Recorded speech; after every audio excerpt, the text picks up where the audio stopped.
قرآن کہتا نہیں، 3 حیض ٹائم دیا ہے تمہیں کہ ایک ہی گھر میں رہو،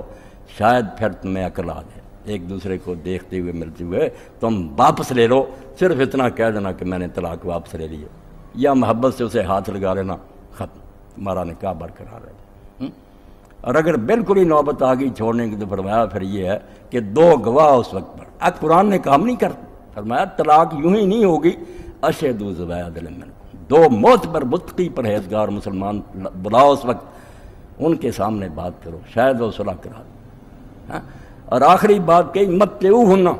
اگر انہیں گھر سے نکال رہے ہو تو یہ سوچو کہ اللہ کو منظور نہیں تھا، مگر وہ وہی جوڑا عروسی جو شادی کے وقت تم نے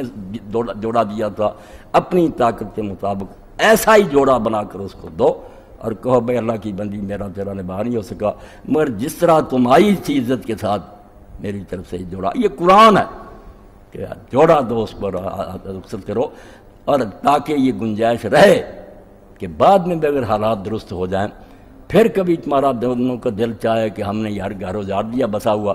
تو اس کے لیے فرمایا وقت رجوع کا تو نہیں رہا، وہ ٹائم تو باہر ہو گیا، مگر دوبارہ نکاح کی تمہاری گنجائش، 2 مرتبہ زندگی میں چانس ملے گا، پھر 2 آدمیوں کے سامنے اقرار کر لو، نیا حق مہر دے دو، یعنی فرمایا اچھے طریقے سے گزارو زندگی،